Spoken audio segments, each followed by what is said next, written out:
Hello, this is KATERIE Young, author of Wifey, Sales of a Contract Killer, and I'm on jerry-royce-live.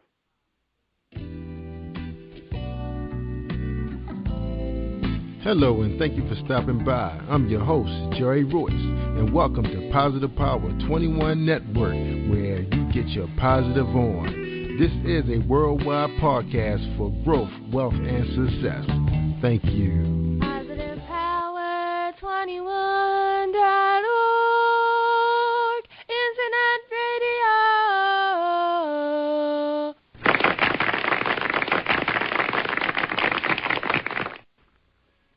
Thank you, everyone, for joining us, and welcome to Jerry Royce Live on Positive Power 21.org. I am the voice of Jerry Royce, and when it's all positive, it's all power. That's Positive Power 21. And today's sponsors are Call God's Favors to Me. Oh, my bad. It's called Favors to Me. God Favors Me. That's what it's called. Written by Shanobi Sampson. I'll have it right by tomorrow night. All right, Zenobi. So anyway, Zenobi has written a play that's coming to the Baltimore, Maryland area on July 11th. I think that's the opening night. And we'll give you more information on it on tomorrow's show. And also we want to just, give you the heads up about that. Also, we have Purple Rose Holistic Health at www.purpleroseholistic.health.com. So if you're interested in bettering your lifestyle on a healthy side, check out that website. Now, she do host workshops and health fairs here in the Baltimore area, but if you need to talk to her, just check out her website, and she'll be glad to help you out. Also, a sponsor for tonight's show, a new sponsor, is The Chronicles of David Hanger, all available on Amazon. So that is that's a series right there, The Chronicles of David Hanger, and that is by Firemouth, and you can find her on Facebook. So she don't have a website, but you can check out on Facebook, and she got a club and everything, so you can go out there and have some fun. We want to thank all the guests that we had on our show last week. We had a great time. Friday Night Live had debuted. We had a good time with Kelly B, Fire, and Snow Publishing. All that people came out to support us, and we had a great time. And tonight on the show, we have someone who's part of that crew. We're going to get a chance to talk to her and find out how much fun she's having out there being a book author. And we have the world-famous KATERIE Young on the site. I see her on Facebook all the time. And so I said, let's get her out here and talk to her and find out what's going on in her life. We're going to read her bio before we get started. KATERIE Young. I'm sorry. She did tell me her name was KATERIE. I'm sorry. KATERIE Young. Born on July 4th, 1972, born in Charleston, South Carolina, KATERIE grew up between New York and South Carolina, graduating from the last of all the black boarding schools in Laurinburg, North Carolina. After that, she received a degree in psychology and later gave birth to a baby boy. She began writing short stories and poems and then decided to pursue writing a novel. When it was finished, she tried to get it published, receiving many rejections since the year 2000, like many people.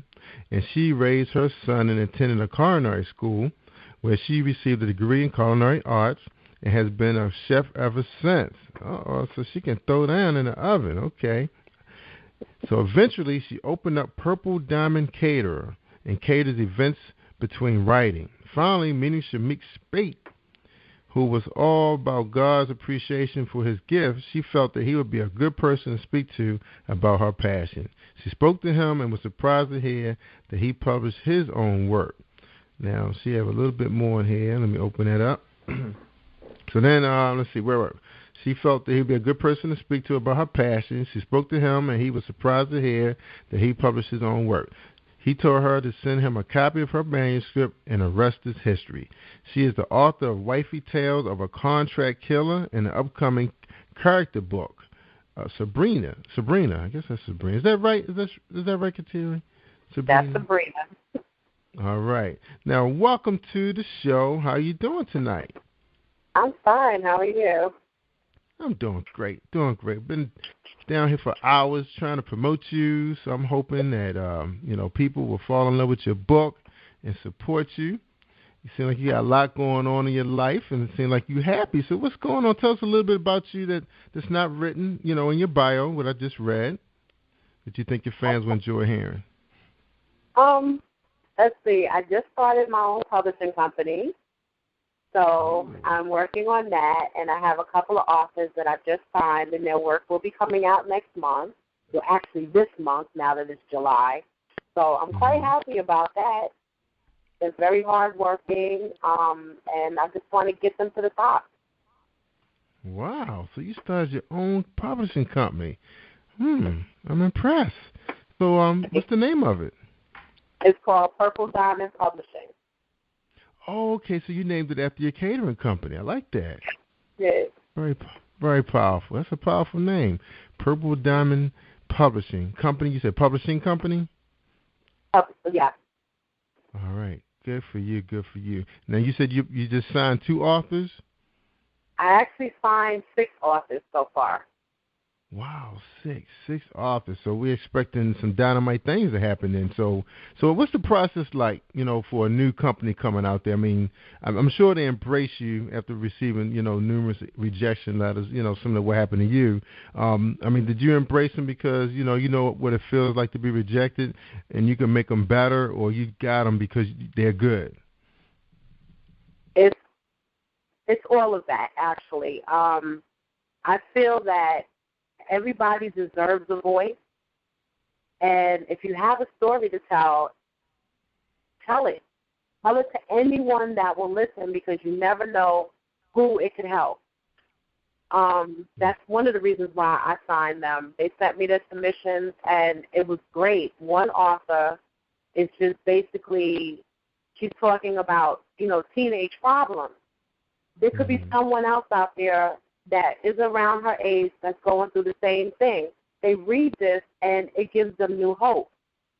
I have another author that she's a poet, and her work is incredible. It's so uplifting, and I had to sign her too. And it's like every last one author that I've signed so far, they all have a great message, and I believe that they need to get heard.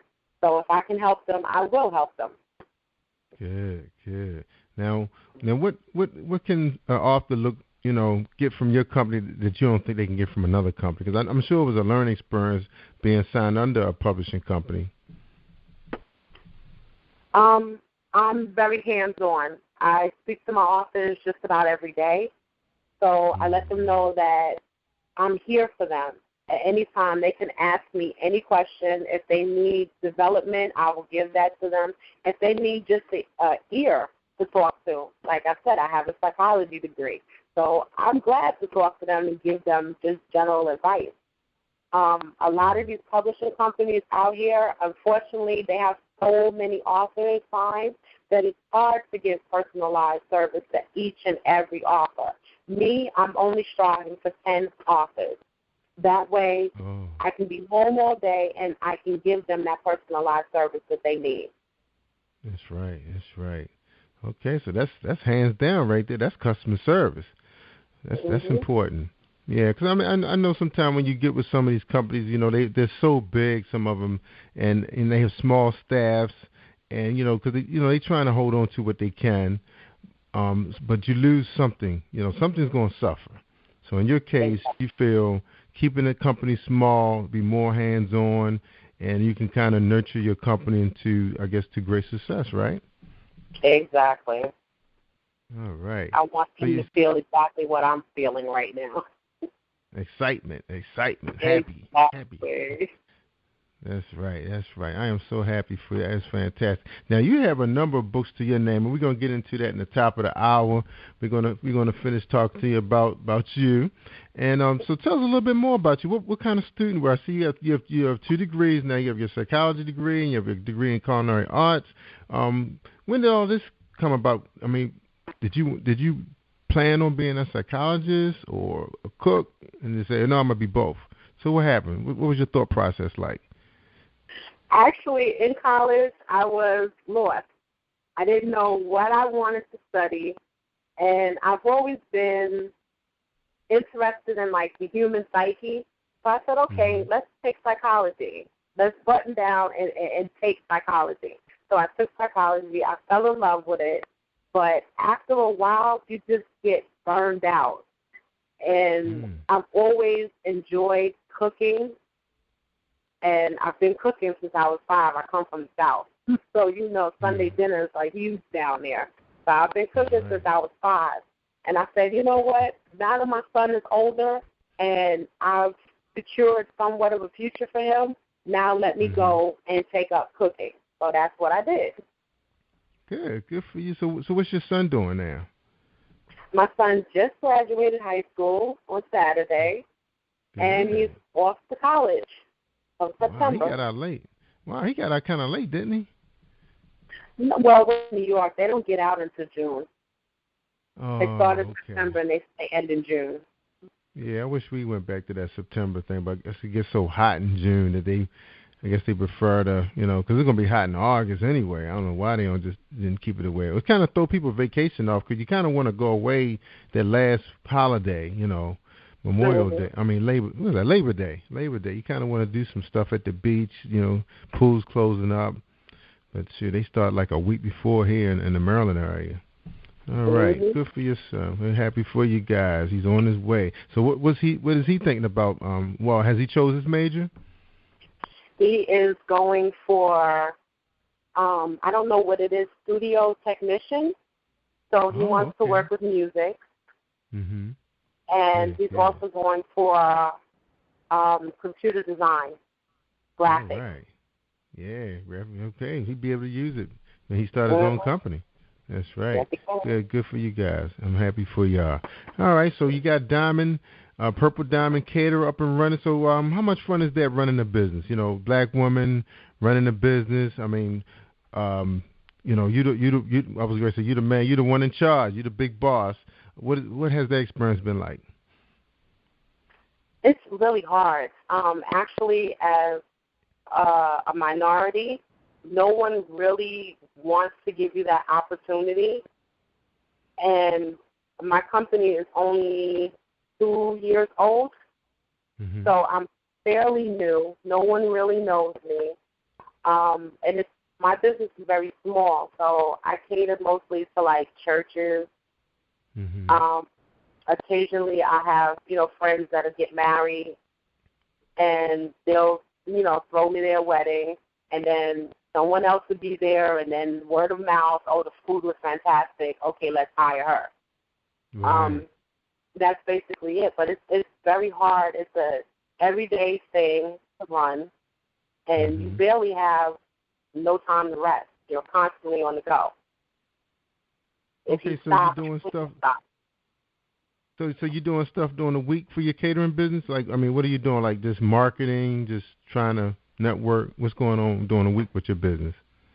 Actually, my business, we're coming into the busy season right now, but actually I've kind of like put it on hold right now because I have the publishing company, and I want to give that my focus, my main focus.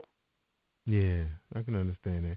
So what was really the real driving point for, now you know how hard it is to cater, and I know it's a hard business because I have a very good friend who started a catering business, and she managed it with a bunch of her friends, and they're real hard workers because we all came out of the same church, and that's where it started at, in the church, and then it grew into a restaurant. So now I think she serves lunches to a few places. I think she brings in the food and set up, and then I think during the weekend she does her other business. I guess she has like clients that she caters to every week. Because you ever watch that show on YouTube called Tech Crunch? No. You have to check it out. And by you being an entrepreneur, I'm gonna recommend that to you. I'm gonna send you the link. Tech Crunch is a very good program on YouTube where it's kind of like they have two shows. One show is called Tech Crunch Cribs, I think it's called. And what they do, they go into new.com businesses and they meet the owners and they walk around, look at everything in their building.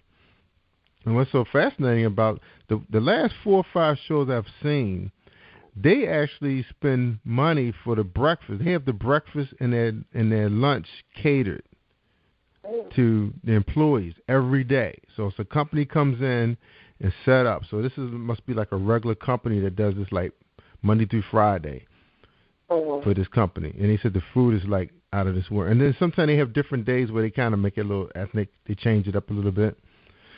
So I'm just telling you that because that could be an idea that you could have, marketing to businesses that once a week for them to help build morale, because morale is pretty bad around a lot of these companies, the old companies, and not the new ones. They know what the deal. Them kids know what they want. They even let them bring their pets to work, like their dogs. Can't bring no cats, but you can bring dogs. Some of them, like smaller dogs or tame dogs.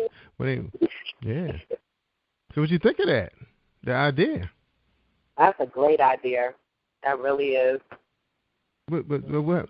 Now, by you being a psychology man, what did it open up in your mind just now? I know a light went off like crazy. Oh, yes, it did. Because I'm going to go look it up right after I get off this interview with you. Yeah, because what's so fascinating about that? You know what it did mainly? Because I'm about leads. It opened up a bunch of leads for you. It's like every business that's in the phone book is a possible lead. That's true. That is definitely true. Of course, it's going to have to be a company that's kind of progressive. Some of the old school ones will be like, what? We got to pay for that lunch.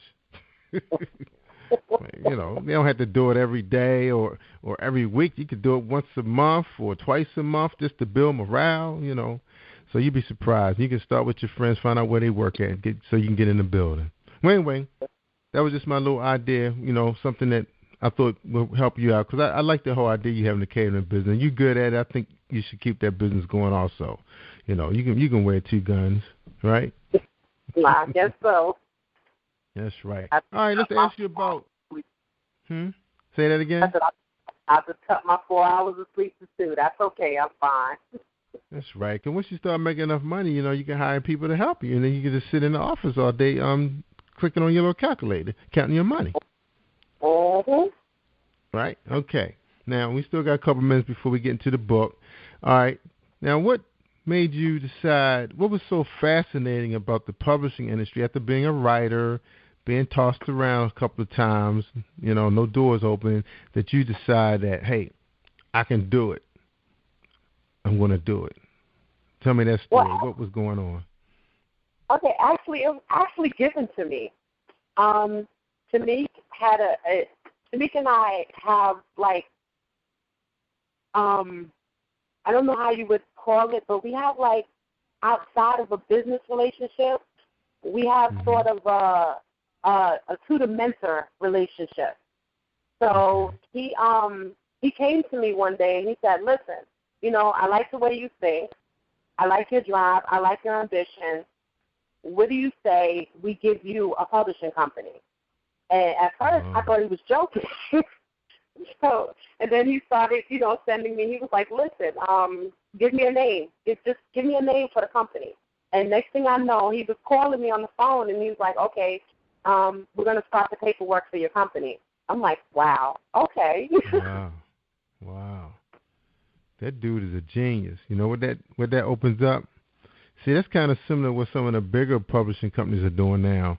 What they're doing is they start some of these little smaller houses, like I can't even think of some of the name of them right now. But it kind of, they get to operate on their own under a different type of management, So that means that's less that they have to worry about. It runs on its own, Pass or fail, hey, you still can make money off those businesses. That's a really good idea, And I've seen a couple authors pop up with publishing companies now, and you see, his name under there as, the executive chair or whatever they call themselves these days, which is a brilliant idea, especially he has a lot of success, and sometimes you need to go in a different directions, especially with the internet. So now you're a publisher. Okay, you got stakeholders involved. You got 10. Now, was he good about you keeping the company small? Because I know his company's pretty big. No, he just told me. He said, "This is your company. do with it as you wish. All right. So that is I chose to keep it small. Yeah, cool. That's good for you. Now, are you gonna keep writing? Yes, I am. Good. All right. Well, we talked a lot about you, where you are now. You got now. I know. Let's back up a little bit. Now, you opened up. You said you have your degree in psychology. We mentioned opening the show, and you said you did practice for a while. Yes, I did. So what was that like in the beginning? I started out, doing my clinicals, working with couple counseling, and I didn't like it too much, so I switched over and I started working with adolescents that transitioned from, a juvenile facility back into society to try to help them, cope with their problems that they had. And I did love that for a while, but of course, these are kids, and they're going to pull at your heartstrings. So it just wasn't for me anymore. I believe you. All right, let's talk a little bit about the couple. What happened with the couple counseling? That probably was something that you started out wanting to do, right? In that field, help couples. Yes, I did. Yes, I did. What happened? Kateri? I just went, with my own life and my own experiences with love. I wanted to, try to figure out, where is there a difference? From couple to couple, was it all the same problems? That's basically what I was trying to find out. And I just wanted to know, how other couples dealt with their issues and their problems.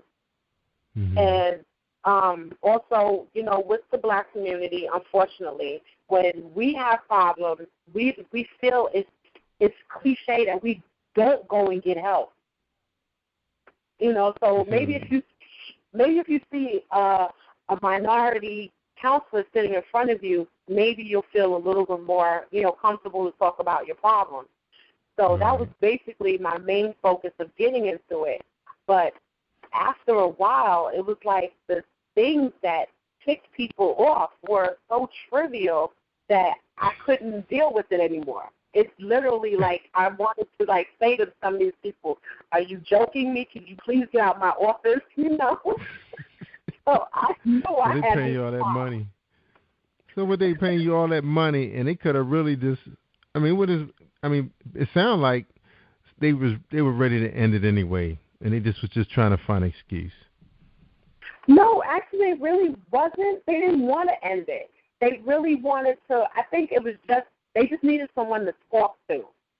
The husband is working 65 hours, 70 hours a week to help take care of home, and the wife is lonely, and she's just picking at every little thing. So it was like, that was mainly most of the problems that I dealt with. Oh, really? Because the man was working too much? Well, somebody was working too much. Because I know a lot of women do work a lot, too. Exactly. So vice versa? Oh, so then the guy's on the other side saying she don't spend enough time with him because she's always at work. Exactly. Wow. So I'm like, are you people joking? I'm sitting here and I'm working and you're complaining about this, and he doesn't cheat on you. She doesn't cheat on you. You're not being abused. Why are you in my office? But, in a way, that person do feel like they're being cheated. They're being cheated of time. Time is being taken away from them. And I'm going to tell you why I know that. The reason why I feel I could say that, because my wife, she works a lot of hours. But the good thing is she teleworks. So she's home, so I can see her. She's just sitting right there. I can spend time with her. We'll take a break and watch TV. We'll talk about a couple of things. But most of the time, I'm just concerned that she's working too much, But when she when she decides that she's ready to play, she's ready to play. But then it's like, honey, I just want to take a couple naps, chill out, watch TV, relax, go to the movies. No, we playing hard, trying to get it all in one day, because Sunday she's trying to ease back into the routine again. So anyway, enough about that. I know you moved away from that, so you don't want to hear Jerry's problem, but I got it under control. Cause see, now I got something to do now. I got my radio show, so I don't have to sit around, trying to talk to her between commercials or while she's trying to dictate a letter or something, right? So it's cool. We're doing fine. Yep, everything's fine. All right, so we're ready to talk about the books. All right, yay. All right. How did you get started with the Contract Killer? Tell us about the contract. Tell us how you came with the name, why you decided to go that way. I don't know what it's about. I didn't read it, so I want to be surprised. So tell me a little bit about the Contract Killer. Okay, well, basically, it didn't start out as a contract killing book. It actually started out, I had a girl that came out of jail, and she was afraid to go home because she was now a lesbian. Ooh. So, so she was afraid to go home because, her family was very religious and she didn't know, how they were going to accept her. So it started out as a coming out story for, young teenagers. And at that time, it was like a huge thing with the kids in high school that were being beat up and had to be transferred to, a gay-friendly school. So I was going to use this as a guide for that. And it's still in there. It's still part of the book. But I decided to step it up a little bit because, it was kind of boring, So I said, okay, let me throw in, these are successful women. They all came from hard backgrounds, and they turned their lives, into a success story. So they're lawyers, they're doctors now. Let's throw in a little bit of contract killing. They got a little greedy. You come from nothing. You want more money. So now they're getting into contract killing. Wow. So they're lesbians and contract killers at the same time? Not all of them. The main character is the lesbian. Oh, okay. Okay. Gotcha. She's all right. So she's the boss of the contract killers. There you go. Yep. That's right, so what it's kind of like her little agency. What do they call it when you are contract killing? You got people work for you. Is it like an agency? Because they kind of like spies or hitmen. It's an agency. Wow, that is serious. All right. So you came up with the first one, and then 2 more follow, or 3? It's 3 more following it. 3 followed. All right. Now, there's some interesting names. Jaleesa. What's that? Brianna. Okay, I haven't seen Brianna spelled like that before. And then you have Sabrina. So those they are the contract killers. Yes, they are. And then you have one. Is one called Wifey, or she's a wife? Wifey is the main character. That's her story, and that's Milicia. Okay, I like that name, Wifey. All right. So you got the young lady come out of jail. Now, how did she become a contract? I mean, did she join, like a gang and learn how to kill? What's the premise of her? Tell us a little bit about her. Okay, well, actually, Milicia lost her parents at the age of 10 to a drunk driver. And a girl that she went to school with befriended her, and her family ended up taking care of her, watching over her while she grew up. And her friend's brother actually fell in love with her, but knew that, she was going to grow up to be a lesbian. So he just basically guided her. And one day he said to her, this is a mob family that he comes from. So he came to her one day and said, listen, you need to take care of yourself, for the future. Let's do a little contract killing. Nobody would suspect a bunch of women coming for them. Wow. So that's how they became contract killers. So he put it together. Her girlfriend, her buddy's brother, put the whole group together. Exactly. So where did he find Brianna and Sabrina and Wifey? They were. Milicia met them all in elementary school and high school.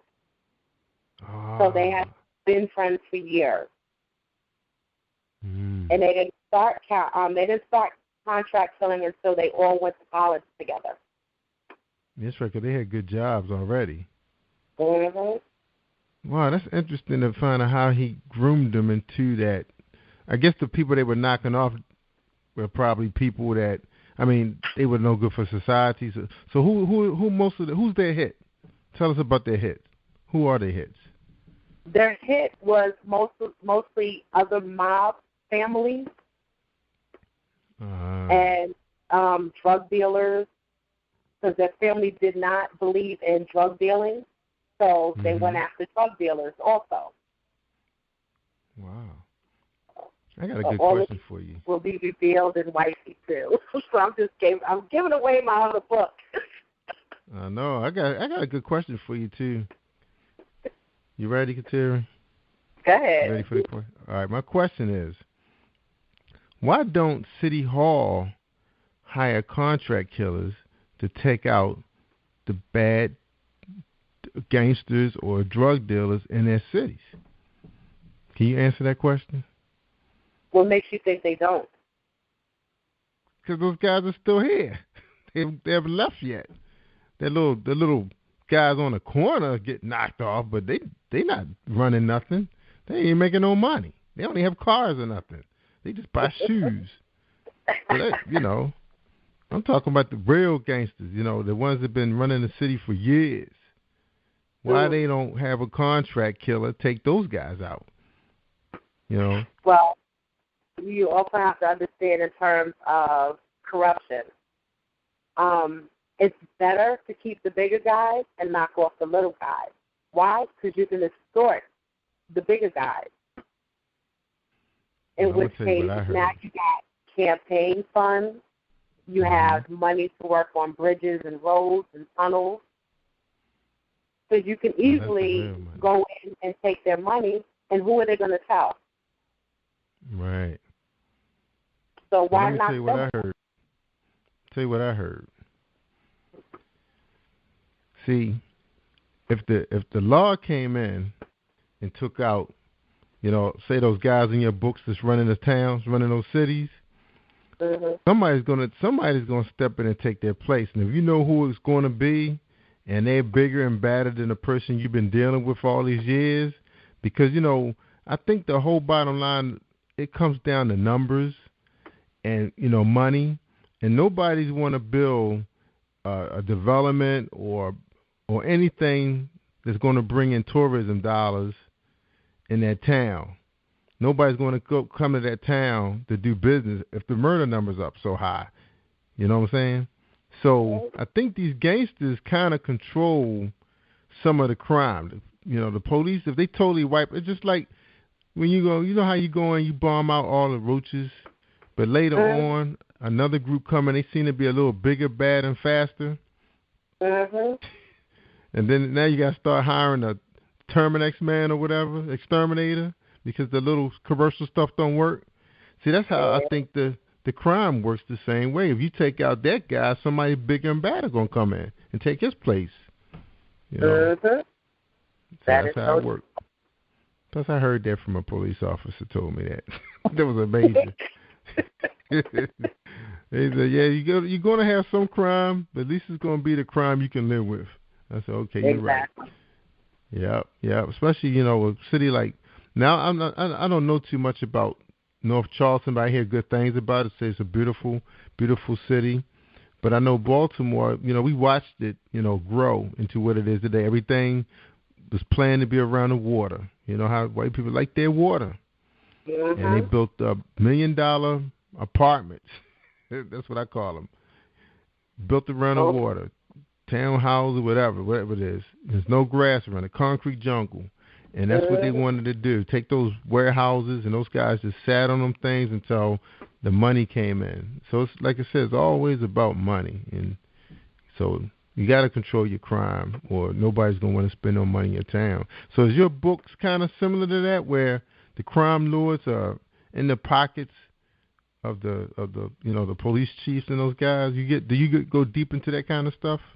Like why they killing them? Actually, Wifey 2 starts going into it a little bit of how his family rose to power. Mm-hmm. So it starts going into it a little bit, and then I'm going to finish it up on number 3.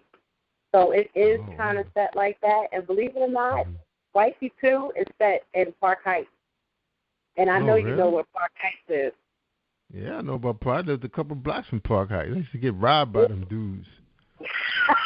Yeah. And I lived on Shirley Avenue. Oh, really? Did you? Yes. Do you know about Shirley? Oh, yeah, that was a rough day. I think I walked down that street, because we used to go to this little, it was a little sub shop that was sitting on Ricestown and I think Keyworth. Yep. It was a little raggedy little sub shop, but that guy had the best foot-long hot dog in the world. I haven't found nothing yet to come close to that hot dog he used to make.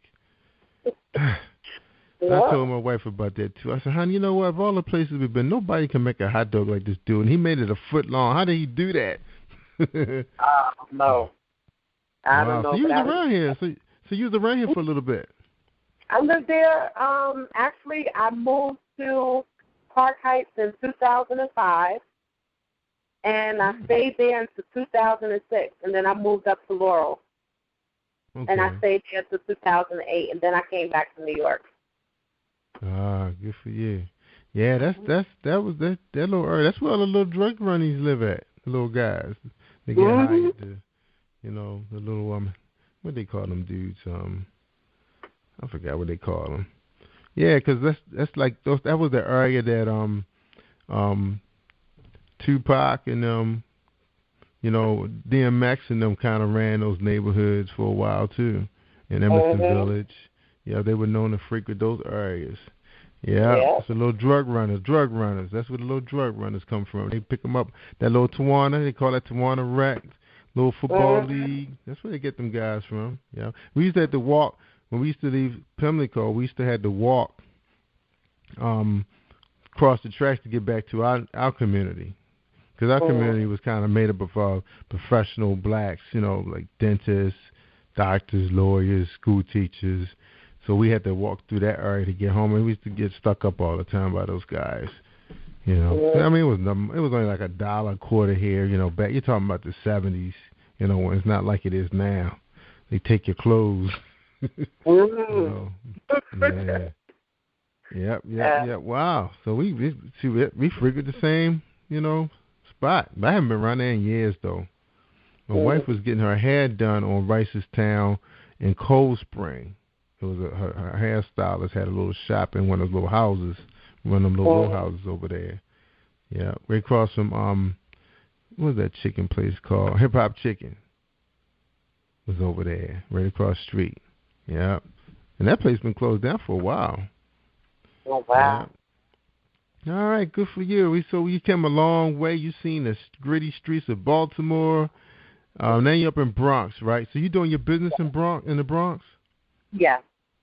Okay, you know what? I don't know why, but while we was talking, I just kept picturing you doing business in Charleston, North Charleston, because I know it's kind of that city's trying to become progressive for African Americans, right? Yes, it is. I was just down there, like a couple of months ago. I just went down there, and it's really developing. Like Boeing just came in, and they're opening up a factory down there, and it's growing. It's really growing. They're building houses. They're building apartment complexes. It's really beautiful down there now. Wow. So what you thinking about going back? I'm actually thinking about going back to Myrtle Beach actually this time. Yeah. Yeah, I mean, you work hard, get your publishing company. It doesn't matter where you live to run a company that's online, right? Yeah. You can live anywhere you wish. Good for you. Now, so Purple Diamond Caterer was it just hard to do business in New York because there's so many players? Yes. Right around me, there's 6 different catering companies. Yeah. So it's, constant bids for business. And I said, you know what, I'm just thinking about just coming completely out of that and just getting a food truck. Oh, yeah. That's gotten big here in Baltimore. Mm-hmm. People, they actually have, You familiar with Owings Mills, right? Yes. Okay, they really developed that because I live out here. They kind of getting away from building the big mansions, little mini mansions, and they starting to concentrate mostly on townhouse developments. They building them around schools, and they built the condos around the metro center, and they really made it really look nice. Look like a little mini Union Station. Got little shops and food places, and they allow these vendors to set up tables and sell like jewelry and bakery products. And so one day, it was like a couple weekends ago, Friday, they called it the food truck. I forgot the other name they called, but they came from Philly, Baltimore, Washington, and it was a whole bunch of them lined up, and it was so nice because they had a live band and the food. They had all kinds of different types of foods and desserts you can buy. So that's a good idea. Excellent idea. And it's less overhead also. So That's right. So when you think that might happen? I'm looking to get it within the next year. I've been looking at different food trucks. My specialty for that would be my wings, because I have like 6 different wing sauces. Oh, wow. So I'm trying to find something that could outfit that. Right. So I'll focus on just that for the moment. Yeah, that is actually. I wish we had a little bit more time. I would ask you how that food truck industry works, because it's like, do they cook the food on the truck or they just bring it from their kitchen? No. Well, mine, most of the food trucks are cooked right there on the premises. Unless you have like the hot dog people, whatever. Then, they just throw it in the steam table and go on about their business. But the more complex ones that have like the wings and the burgers and everything, they do that at home, and then they bring, the product to the truck. And then they cook it on the truck. So it depends on, what equipment they have on these trucks. Because some of them are, very basic, that come with just a sink and a steam table. And then some of them, you could have outfitted to have stoves and ovens and grills and fryers. So, it's still governed like it is a restaurant. So you still get visited by the Department of Health, and you have to pass. But it is a little bit more lenient on what you can actually do on a food truck than what you can do in a restaurant. Man, and then it's mobile, so you can go anywhere you want to go. Yeah, because Social Security built a brand new building on Wabash. Did you know that? No, I haven't been back in a while, so. Yeah, I actually work in that building. Well, I work in that building on the weekends, but the food trucks come there like a couple days a week. They know the employees kind of want something more than just the cafeteria, and then because you kind of just stuck with those fast food places. They built like a cluster of them at the plaza. So people kind of get tired of that, and these guys bring in like delicious crab cakes and shrimps and all kinds of gyros, you name it. And then they got the dessert trucks coming. It's like crazy. So, wow, I wish you luck for that. I hope you come to town, because as a matter of fact, they supposedly had this really big food truck event that was going to be at M&T Bank Stadium on the parking lot, and they were going to have these bands playing, and then they have these beer trucks, and I think you pay for a ticket like $45, and you get to go to any one of these trucks to I think top shelf wine, beer, you name it.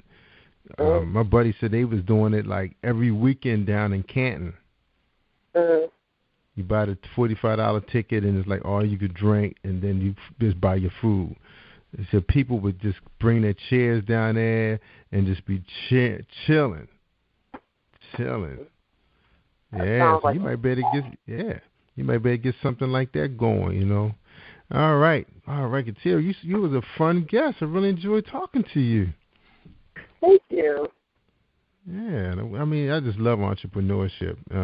Just drives me crazy. I love it. Gotta love that. I mean, it's because I guess the challenges, you still, they always say don't chase the money. That was one of the things I just learned when I'm in a development program, leadership development program. And I'm gonna just tell you the story real quick, and I'm gonna let you close. I've had an opportunity to do face-to-face interviews with executives that's high up as the commissioner.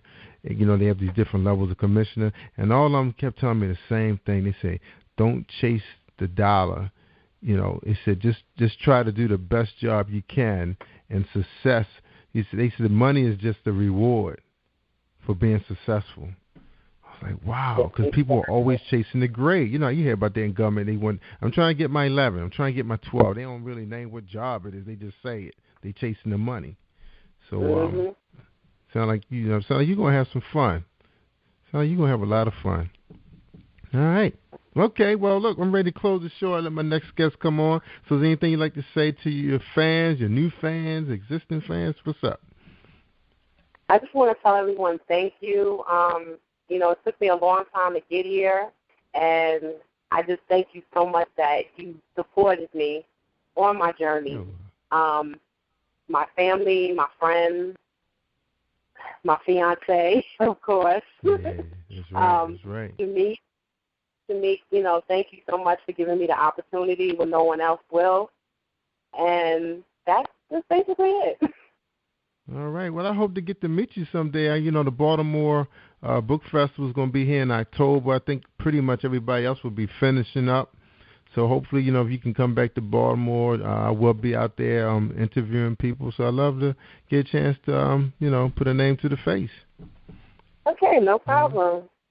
All right. And best of luck out there. And look, we would love to have your authors on our show. So, you know, just get a chance to shoot us an email who's on your list. And then me and Brandon will try our best to try to get them on the show. We booked up for July, but we try to get them in for August and promote their new releases that's coming out. Okay? Okay, thank you so much. You're welcome. All right, ladies and gentlemen, we thank you so much for joining us. I had a really good time talking to Kateri. She's a fantastic person, and I just love talking about entrepreneurship. I mean, we could be talking for another half hour on just that alone. But I wish her the best and her team of authors, and give much power to her publisher. Take care, everybody. It's Jerry Royce Live on PositivePower21.org. Thank you for tuning in to the Positive Power 21 Network. Team 21 would like to thank you all for tuning in, and please spread the word and tell a friend. This is Jerry Royce on Positive Power 21, where we get our positive on. I'm going to sing you that link, too. PositivePower21.org, Internet Radio. All right, ladies and gentlemen, that's a wrap.